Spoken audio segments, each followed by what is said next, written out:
Good morning, everyone, and welcome to Mobile App Academy. This is our live building series where we show you how to build and configure your ServiceNow mobile apps on the Now platform. My name is David Ha. I'm an outbound product manager here at ServiceNow, and I'll be your host for today's session. Also have Hannah Basana as well as Stacy Zhu joining us from the mobile inbound product management side, and they'll actually be leading today's topic. And then we also have Charity Katz from the Now Learning team to help with some Q&A in the chat.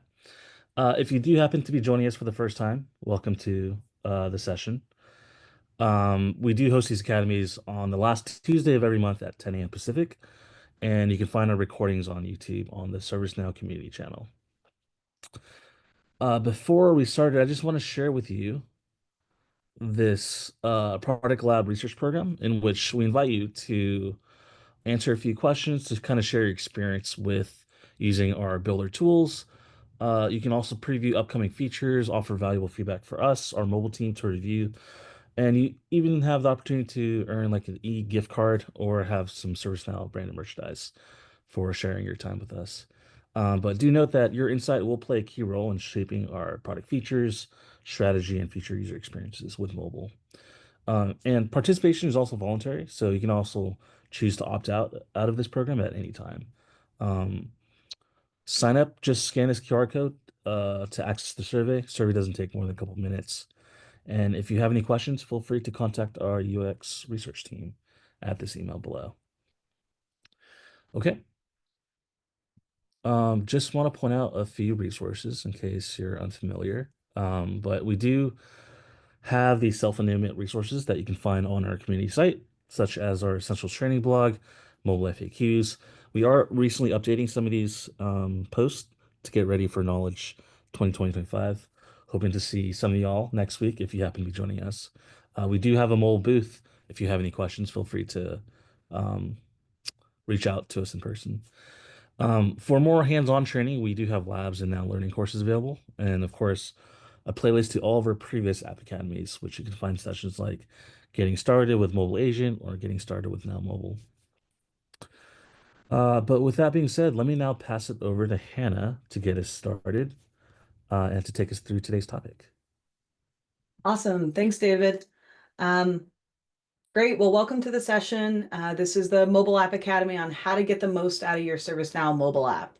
We're going to focus on increasing adoption. So this is for customers who already use mobile and want to have more end user engagement and more monthly average users on your mobile app. I'm joined here with Stacy Zhu, who's, as David Ha mentioned, a inbound product manager on the mobile side. And I'm an inbound product manager on the mobile side as well, but I focus on our mobile builder products. So things to help you configure the mobile apps that you have a little bit easier if our platform is a little confusing. So as we get started, we have our safe harbor notice. Everything you're going to see today is actually already live. So we don't have any future looking statements here, but wanted to call this out.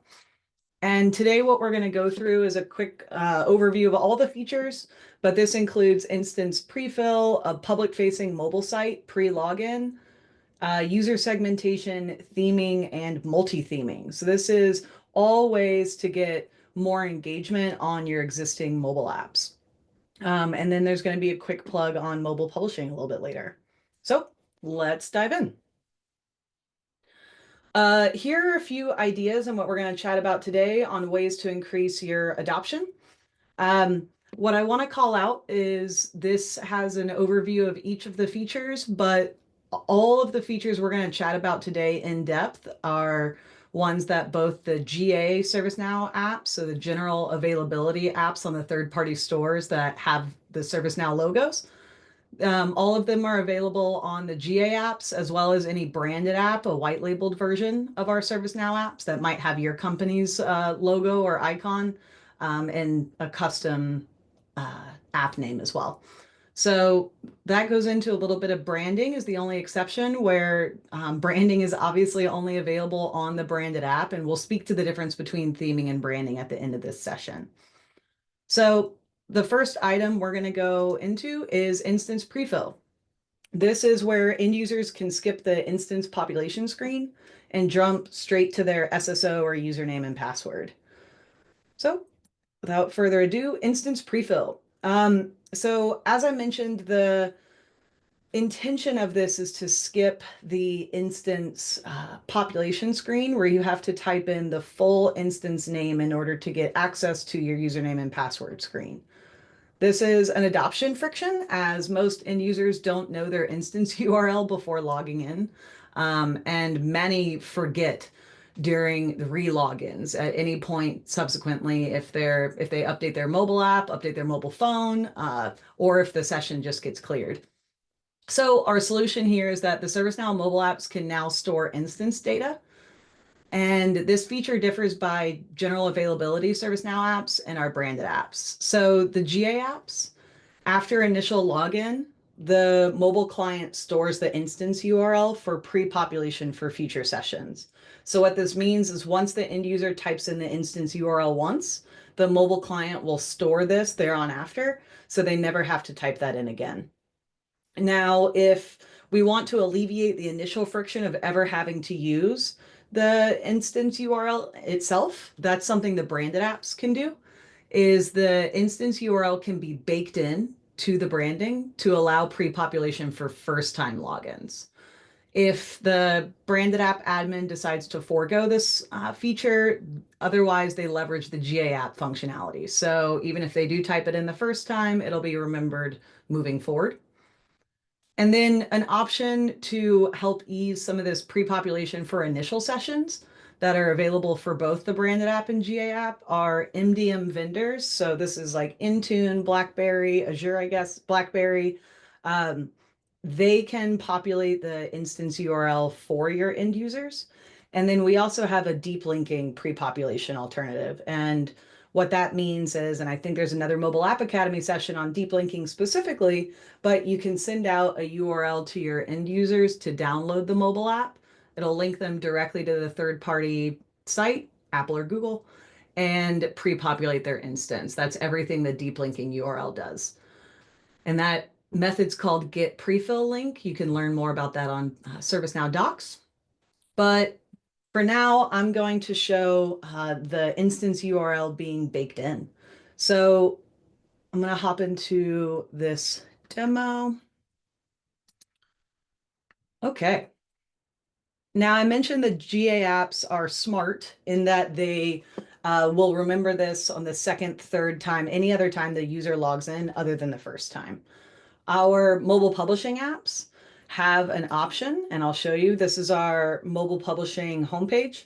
Um, the app I'm going to demo is this CreatorCon C3 app. And this is actually a cool app. The use case is we are using this at the CreatorCon booth this year at Knowledge, and they wanted to create a custom playing card app. So you can notice this isn't branded with ServiceNow. It has CreatorCon and their own custom icons. And when they stood up this app, what they did was within our form, they populated the login management section. So they chose to pre-populate the instance. They decided what that instance would be and gave it a nickname. So this is how it gets baked in to your branded apps. And you can, anytime you request an app, the login management is here in the form. And if you have already had this live on one of your apps and you decide you want to change the instance used, all you have to do is duplicate this request and then update the login management field here. And then once your branding comes back, it'll be baked in. So let's show that off. On the right-hand side, and I'm going to go back to show you what's expected here, login management. On the right-hand side, you see my mobile phone. And you can see the CreatorCon C3 app. So you can see the indicator saying I just downloaded this app for the first time. And because this instance URL has been pre-populated, when I click it to open it up, you'll see the dev resources was the first instance that came up, and I am immediately directed to the sign-on page. So this is in direct contrast to seeing the instance page and having to write it down. However, should you still should you want to change the instance that's pre-populated here, or the end user has a different one they want to use, they can always hit cancel. You'll see the pre-populated instance here, and they can add new instances. So this is just a quick and easy way to help the end user only need to remember two things, their username and password, rather than three, including the instance. All right, I think we're pausing for questions at the end, so I'm going to keep going through here. David Ha, unless you think I should stop, but No, let's keep going. awesome. Okay, that was instance prefill. And the next feature we're going to chat about is the pre-login screen. So this is a new feature for Yokohama. Although this works on Xanadu instances too, with a little bit more complex config, I'll show you. But all of our mobile apps, both the GA and the branded app, now have the ability to show a web page prior to login for users to access unauthenticated content. And I'll show you what that means. So the adoption friction we're trying to alleviate here is to access anything on the mobile app, users must first authenticate or log in, obviously, for their company credentials, regardless of what they're trying to access. And the solution here is we can now have pre-authenticated content before the login screen. So you can see this yellow box highlighting that to enable easy access to public-facing content. This was really important for like public sector customers and sort of as our first soiree into B2C apps. But what it means is when you open up the ServiceNow app, you'll now see you have the option to see a pre-login page. And this is just a normal web page with a URL. They can move through this web page, and if they choose to sign in, then they will see the authenticated content. So I'm going to show a video demo of this one, which kind of strings both of these features together and shows you the power of them. Now, the use case here is, like I said, this is the pre-login is great for public customers. So like government customers or city of. And in this example, Sao Paulo in Brazil, city of Sao Paulo wanted to have a public facing page. So any person in Sao Paulo could access this without having a ServiceNow account or an account with Sao Paulo themselves. So I'm going to play this and you should be hearing audio. I'll string these two features together and show you how they work. And I'm here to demo two different features of our GA and branded apps.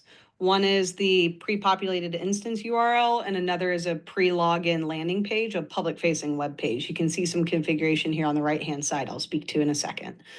The first feature is the pre-populated instance URL. This is supported by both GA apps and branded apps, but branded apps, which you'll see here in the upper right-hand corner, will have the instance URL baked into the app branding. So upon first download, end users will never have to type in an instance URL. It'll be saved into the app. The GA apps support this by storing initial instance information that the end user must type in on first download, and on second, third, fourth, any other time they open the app, it'll already be saved. So this is a branded app. It is going to work upon initial opening. So what we'll see is I'll open WinNow LLC, and immediately the login screen comes up. It doesn't ask me what instance. It doesn't ask me to type it in. It already knows because this instance was baked into the mobile branding. If I hit cancel, you can see the pre-populated instance, and you can still add new instances if you need. The next feature is the pre-login landing page, where this is a public-facing URL. And as long as you have this mobile property configured and you click is public, your apps will show this pre-login landing page to anybody who downloads the app without ever having to type in the instance or log into it. I will demo that now. I'm opening again the WinNow LLC app now that I have saved that mobile property. And what I should see is a pre-login page come up even before the instance sign-in. The pre-login page is defined here in the mobile properties, and that's exactly what you see here is the Sao Paulo public website. End users will have to accept that they're opening up a public website on our app, and they can choose to do that on a mobile browser instead. But natively, we support rendering this mobile web screen. Awesome. So you can see how the two features strung together really help bring the user into the app with as little friction as possible. A couple things I want to call out was I showed a mobile property in that demo, and let me just quickly show you. So if you're on an instance that is prior to Yokohama, you will not have this mobile property work on your instance. And what you're going to have to do, and we have a little bit of a workaround, is when you go to sys script includes, you can create this new script include called custom pre-auth properties. It automatically populates that API that we're using. And then you can determine this pre-login URL here in the same way that I did in the mobile property. So this is how you do this on Xanadu and prior. And then on, let's see if I can get there quickly. And then on Yokohama instances, perfect. What you'll see is the mobile property, and you'll need to create new. Make sure it's called pre-login landing page with the type JSON, and then that's where you would define that same URL. Now, what you'll notice in the video that isn't present here on my instance config is this is public checkbox. And let's see, yeah, there we go. This is public checkbox. So the fact that I don't see the is public checkbox tell me that this instance is prior to Yokohama. So that's a good way to quickly know that, and know that you need to go the script include route instead. And that's sys underscore script underscore include dot list, and you'll create this new. So those are the two ways to configure a pre-login landing page. And unlike the baked-in instance URL, this can be changed at any time. If I change this script include right now from Sao Paulo and then fire back up my WinNow LLC app, I'll immediately see the new pre-login URL, whatever it is. So that is public facing mobile site. Again, can be edited live and changed immediately. And the pre-filled instance for the branded apps cannot be. You'll need to submit an app update, but the GA apps will always remember yours after the second login. Okay, those two features are kind of tied together. Now, the next two features that we're going to go through, myself and Stacy, are also kind of tied together. So the user segmentation. This is a feature, we've had a certain flavor of this role-based segmentation for a really long time on our platform. I think it goes back to Rome, but we've introduced a new way to segment your users so that you can use one mobile app and reflect different experiences based on who's logged in. This pairs really well with theming, and Stacy will pick up where I leave off on how to, once we segment these apps, how to theme them accordingly.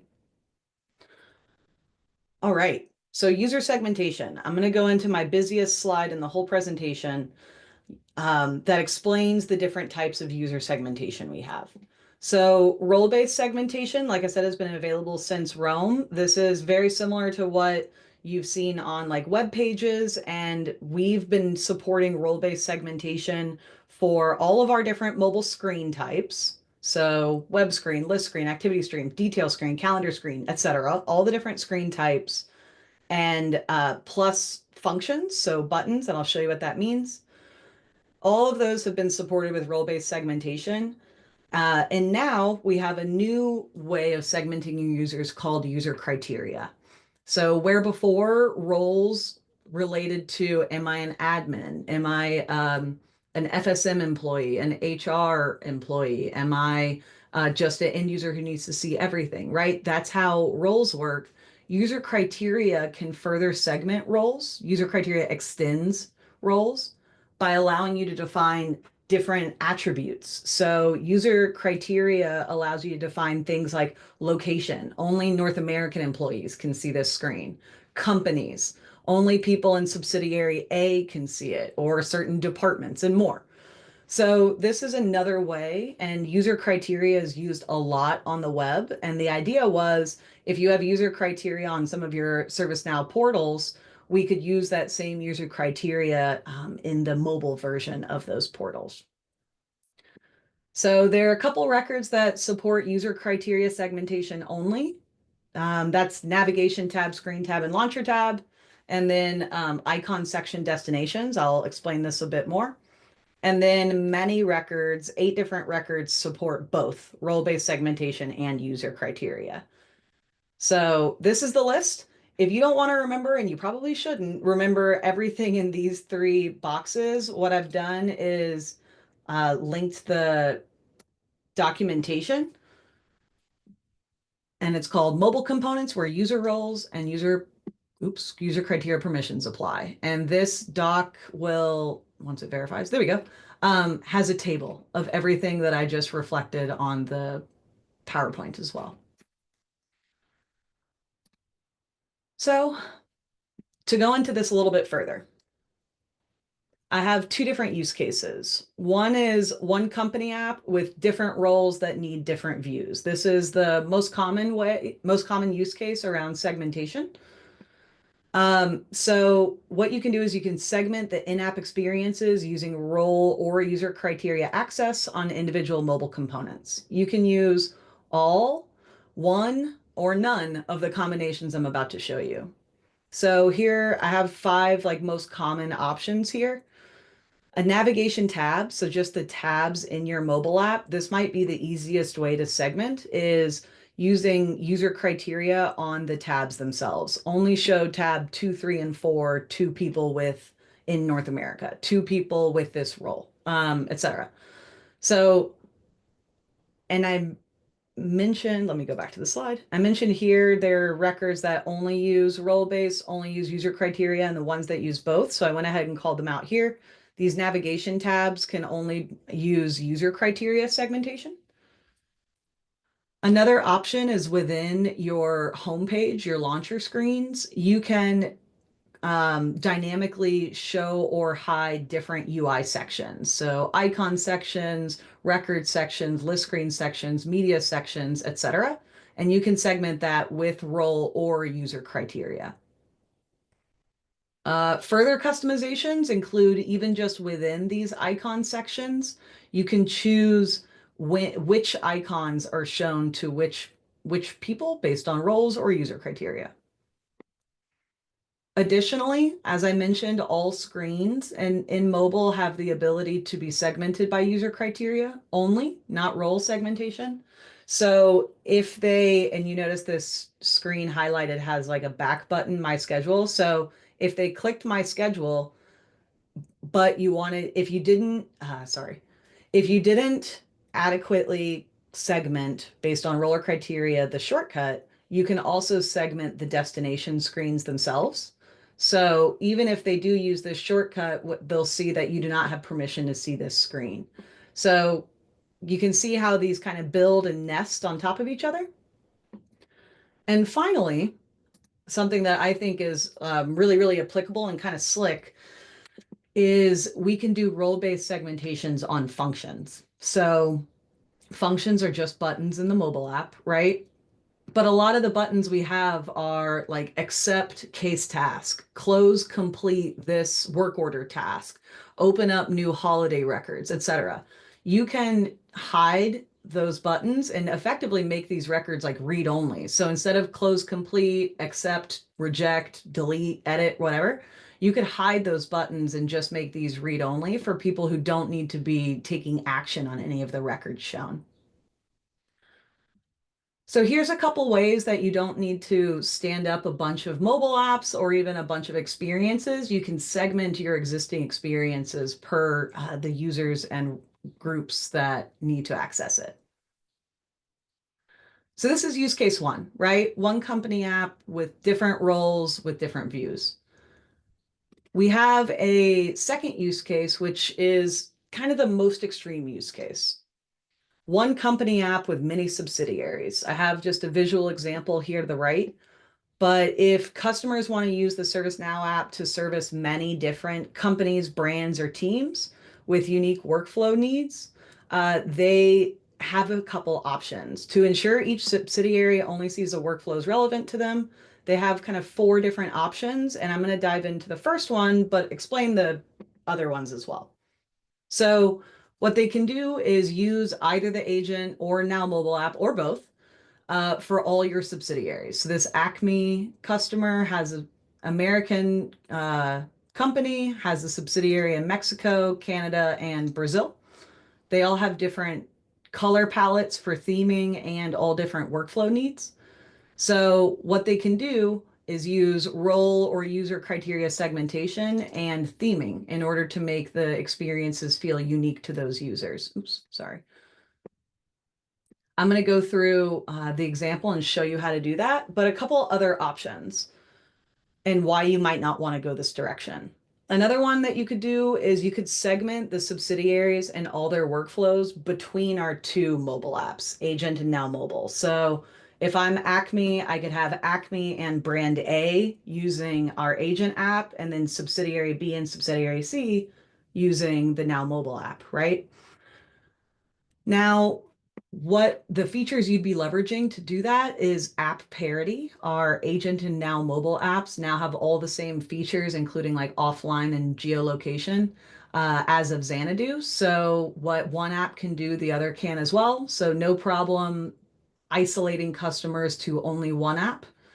But then you'd also use role or criteria segmentation to do that. Now, the problem with that is there's only two apps, right? And Acme has three different subsidiaries. So maybe ideally they would have more than two apps. And combining two companies under one app still requires role and user criteria segmentation. So we kind of go back up to the easier option, number one. Number three, optionally, they could create and maintain individual production instances for each subsidiary, all used on the same ServiceNow mobile apps. The feature you'd be leveraging is the multi-instance support. All of our mobile apps support having many instances, and users can quickly jump between them even without having to log out and log back in. Problem is with that one, you won't have aggregated data across all of your subsidiaries, and standing up multiple instances costs money by way of your ServiceNow subscription. So kind of brings us back up to number one. And finally, the most extreme option is you could create, publish, and maintain more than two mobile apps, one for each subsidiary. So if you need more than just Agent and Now Mobile, you could create a custom type app with mobile publishing for each of these customers. But then you will have to manage all those mobile apps as well as the publishing process. And finally, perhaps you're not a mobile publishing customer, which is a paid for plugin. So that brings us all the way back up to number one, where we can use one or two apps for all subsidiaries with unique in-app workflows for each using role and user criteria segmentation. So let's dive into that. Again, the use case is one company app, many subsidiaries, all on one instance. To use the Agent or Now mobile app for all subsidiaries under the same instance, the idea is you would segment the entire in-app experience by creating a new mobile app config record, connect it to the same app, and add required roles for each. So I have a screenshot of platform here that helps explain that. If I'm using the Agent app, you can see here in the type column, if I'm using the Agent app and want to segment it by end users and managers, I just create a second native client record and then edit the required roles. One is just the agent and another is all the managers. So by doing that, all groups can use the Agent app, but when they log in, it's customized to what's required for their role only. I'll show you how to do that, but a few notes. So features like theme, empty state, geolocation tracking, offline enablement, all of those can be tailored on your mobile app config record per each subsidiary's needs. I'll show you what that looks like, but that's another benefit of going this route is maybe the agents do need offline, but managers do not, or agents need geolocation tracking, but managers do not, you can dynamically change or you can customize these on either of your mobile app config records. Note number two, all companies using this app must use the same sign-in method. So that's the only catch to this use case I'm presenting here is if agents need to sign in using SSO and managers need to sign in using AppAuth or a local login with their username and password, you cannot do this because each app has to have the same sign-in capability. So that's a good call out, especially in the subsidiary use case. And then finally, push notifications need to be segmented using the same role or criteria definition we use on our new mobile app config record. That's because push notifications just get pushed to a mobile app, in this case, agent. And if you don't want your managers to get your agent push notifications or your agents to get your manager push notifications, you need to segment those notifications in the same required roles way you've done with your native client record. Okay, so I'm going to show you quickly, although I think it's pretty intuitive how to do this. So let's go back to my instance. And I suppose I need to log back in now.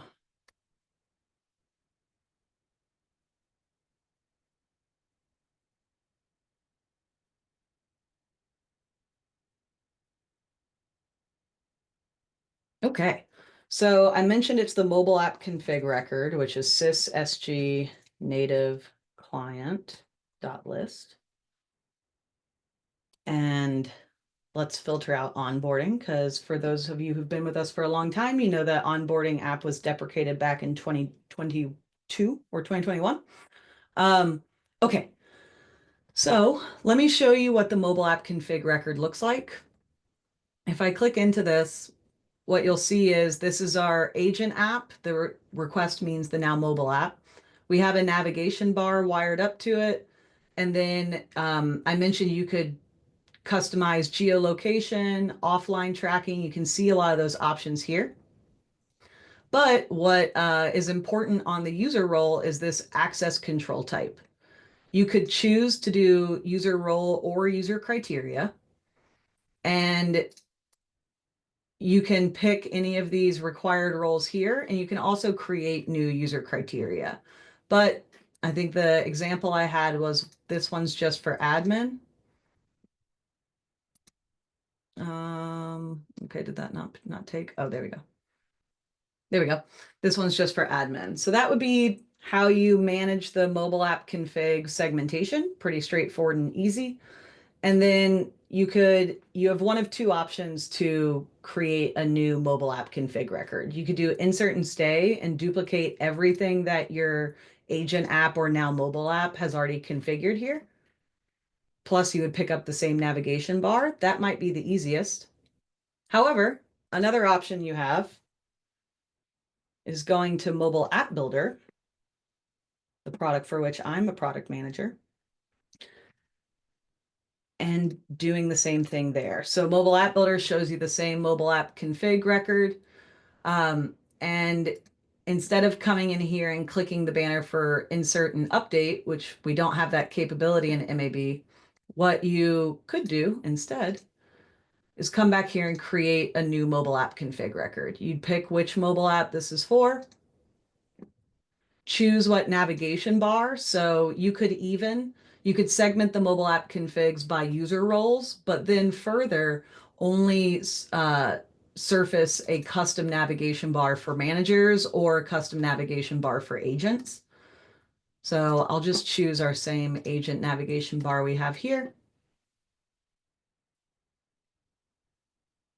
Make sure to wire up the same mobile push application. And again, if you don't know what these fields are, perhaps that's why coming up here and doing insert and stay might be easier. But I find Mobile App Builder to be a bit more deliberate in everything you're picking here. You can choose a mobile theme. Stacy will chat a little bit more about this. But if I wanted it to look different than the other one, which I know to be, let's see, Mobile theme is not configured. So for this one, I'll pick our mobile Polaris theme. I can choose a custom empty state, and then here is the role access or user criteria access, where I can choose, perhaps it's just the Acme North America employees, Acme South America for Brazil, or all Acme, right? So this is how user criteria and then user roles work the same. There you go. You can add in multiple user roles this way. Notably, in Mobile App Builder, you can only choose user role or user criteria for a lot of these records. That's because that's best practice. It's just less to manage. But if you want to, on any one record that allows you to have let's see, let's hop into one that allows you to have user role or user criteria, you can open that record on platform. Let me show you. You can open that record in platform and add both. Although, again, that's just more to manage and a little bit more complicated, so we don't recommend doing that. Um, oh, there we go. Anyway, that brings us through the mobile app config record. And once you have saved this, which I will not because I don't want to mess up my agent app, but once you've saved this, then according to the user and required roles you've put in, when people log into your mobile app, they'll only see what you intend them to see. And this is really, really great for umbrella companies and companies that have a lot of subsidiaries. Okay. I'm sure there are questions on that, but I'm practicing patience and going to wait till the very end. Uh, the next topic we have is theming. And for that, I'm going to hand off to Stacy. All right, thanks, Hannah. Let me take over the screen share. All right, so the next topic we want to talk about is theming. And just to clarify, when we are talking about theming, this is basically the in-app experience, which means the user has already logged in and they have their mobile app open, and everything in the app that can be themed is what we're calling theming. We have another terminology, branding, which Hannah will explain a little bit more after we go through theming. So, just a little bit more context about, how the unified theme experience has been evolving on mobile. So this is a multi-release development and enhancement we have delivered. Pre-Utah, mobile has very limited theming capability. So a lot of the components, the text, the buttons you see in the mobile app were hard-coded on mobile client, which means they have very limited theming capability. And mobile theming is totally different from your desktop experience theming. So pre-Utah, we have very limited theming capability on mobile. Starting in Utah release, we have unified our mobile theming with platform theming, which called Next Experience. I will show you what that is in a second. But basically, as part of this unified theming experience, we removed all of the hard-coded colors in the mobile app for all of the component, the text, the buttons, background colors, even the tiny bit like dividers, those don't have hard-coded colors anymore. And we applied what we call name color variables. So just think of variables is the same across all of the themes, but for each theme, a variable can have different RGB value. So that is how we are achieving theming on mobile. And proceeding to Vancouver, we added more support for the unified theming with Next Experience. So we also support the theme variant from Next Experience, and we offer a switch for user to switch to different theme variant on mobile. So I'm gonna show you what all these means on mobile, and I will also showcase theming based on user roles and user criteria. So first, again, the mobile theming is now unified with Next Experience themes. So Next Experience theme first occurred on desktop experience, I think back in San Diego. So this is basically the Polaris, like the unified navigation you see. There are some like forms and shapes that's controlled by the Next Experience as well. So mobile has unified with the Next Experience themes, especially with the colors. so that using the next experience theming, now you can have the color schema to be consistent with your desktop experience and with your mobile experience. And if needed, admin can, override certain colors in the theme or create a custom theme for more customization. So the ones I'm showing here are the out-of-the-box Polaris theme that's offered by ServiceNow, but you are always welcome to modify some of the colors here or create your own theme from scratch. So going to an instance, all of the next experience theme are hosted in this table, sysux theme table. And here you can find all of the out-of-the-box themes. And if you want, you can create your custom theme here. So in today's demo, I'm just going to use the Polaris, which is the out-of-the-box theme that ServiceNow offers. And going into this theme record, what mobile has been unified with is the color's core style and any of the variants. So we have like a dark theme offered in Polaris, and that's what mobile has been integrated with as well. And if you want to modify some of the themes here, for example, you don't want this bar to be, purple, you want this to be green, you can always modify the color here, or you can also create a color override style, which you mentioned, oh, here is the variable I want to override, and here's the new RGB value I want to choose. So all of these are part of the desktop next experience theme integration, but mobile has been integrating with this. The second is the variant support, as I just showed here.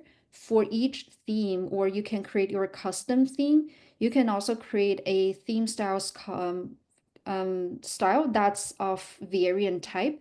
What this essentially means is you would want to offer user more option to go into like a dark variant or a pink variant or a blue variant under the same theme. And how this is gonna impact Portal is if you go to your user preferences and you go to theme, here you will see the theme is Polaris, but user can choose between default and dark. And if you have more variant that's show configured, they can see the pink variant, blue variant here. So that's how the switch on Portal is working. And on mobile, we are supporting the same. So within the app, user will have a theme setting for them to toggle between the default colors and all of the different variants that's configured in the app. And the last one is user role support. So this is the same mobile config table that Hannah has just showed before. So when you are doing your segmentation or for different subsidies, when you're configuring the apps, once you specify the required roles, there's an additional field that's called mobile theme. So that is how you can choose different themes for your user experience. So I'm going to demo that in a second, but in the screenshot here, you can see that this is the same instance, same app, but based on different logged in user, the experience user will see and the theming will be different in the app based on the configuration. So now let me switch to my mobile app to go through an end-to-end user experience. So now I have logged in my mobile app. And since I'm using the out-of-the-box Polaris theme, we can see the branded purplish color in the app. And now I have logged in as an admin, which means I should have the Polaris color. And if I'm a user, I can go to the preferences and click on theme setting. And here we have default, dark, and I also configure like a dark 2 variant just to show you can always add more variants or customize any variant. As a user, I can always just clicking on one of the options. Here I'm switching to dark variant, and as you can see, the app has been switched to dark variant based on your configuration. Next, I'm going to showcase log into the same instance using a different user. So using our previous configuration, we're saying that for any user that has the admin role, they will see the Polaris theme. But for anyone with like an agent role, they should see another theme. So I configure another theme called Coral, which has a different theming. So here I'm just gonna log out this user, but also remember as an admin, I have logged in using this Plurus dark theme. And my preference will be actually saved. So if I log back in this, I can see this theme again. So now let me log out as an admin and relog in using an agent account. So I'm gonna log in as Alex Ray.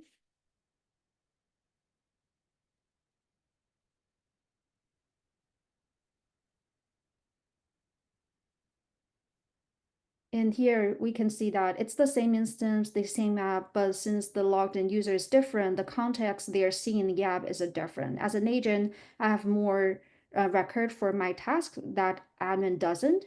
And the theme is different. Notice the header here, it's not the Plurus purplish color anymore. This is my custom theme that I have selected.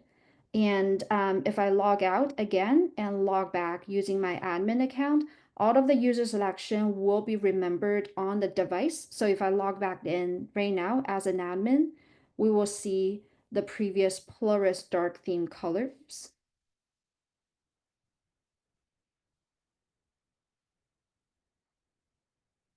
We'll see as I logged back in as an admin, my previous theme variant selection is still saved and remembered on this device, and everything is still showing in the Plurus dark variant color.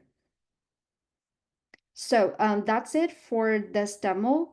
Um, I'm gonna hand back to Hannah to talk more about branding, but just a final note that the mobile theme selection is also available in the theme builder. So if you're creating your theme there, you can also select a theme and assign to your mobile app from the theme builder as well.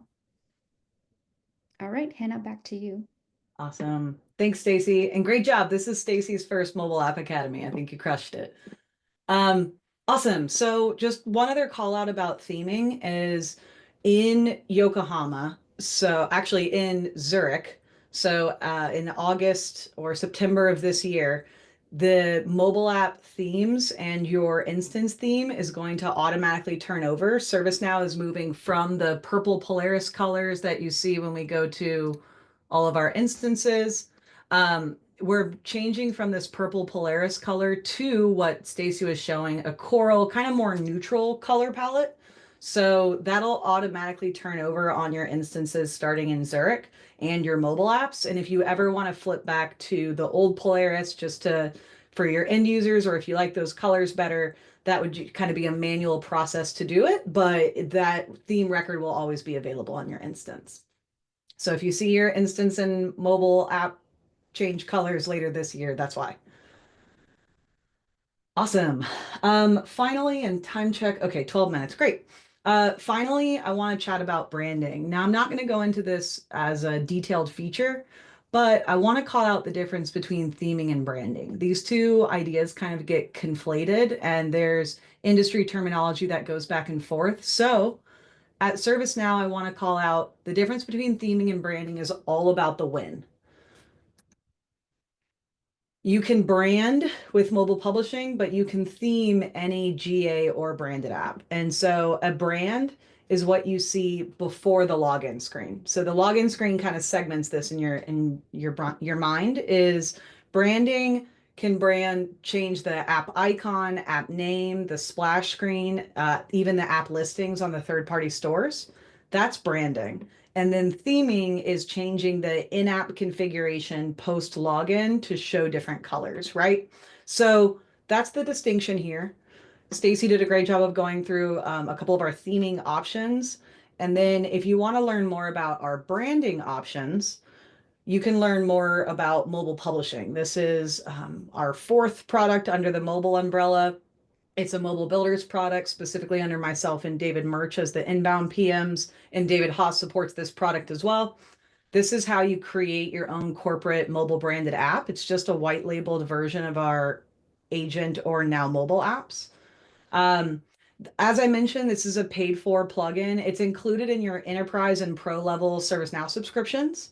So go ahead and check your instance to see if you have it. Again, the way to do that is you come to any one instance and type in mobile publishing.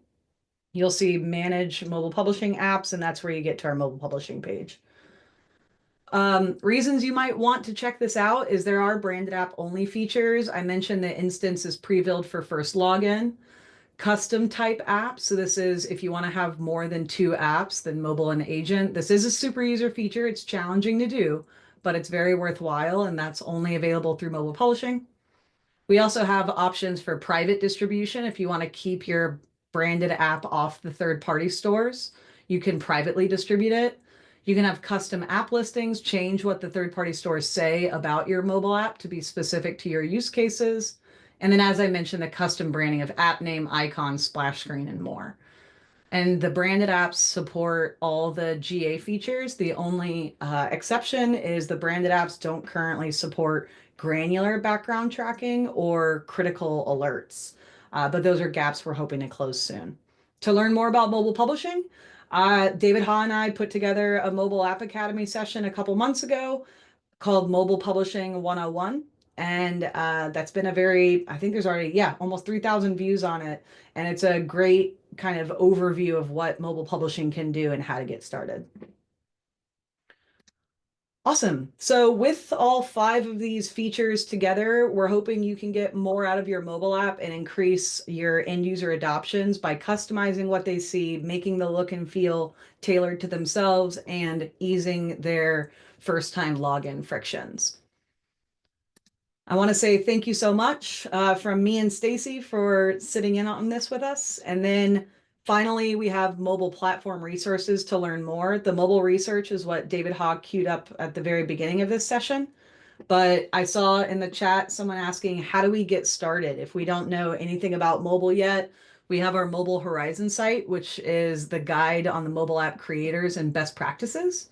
We have a quick start guide and then a mobile Figma library with kind of ready to use components for your designers to figure out what the mobile app is going to look like before you get started, and hopefully use our mobile builder products to help you along the way. If not, thank you all for joining us in today's session. Hopefully you guys found that helpful. I just want to mention that next Academy, we will be taking a break because of knowledge. But we will be sharing latest updates on our mobile community site, so definitely check that out for latest updates. Also, please, if you have time, answer our quick post-session survey so that you can share with us what topics you want to cover in the future. Besides that, hope to see you at our next Academy in June. Thanks, everyone, and hope to see you again soon.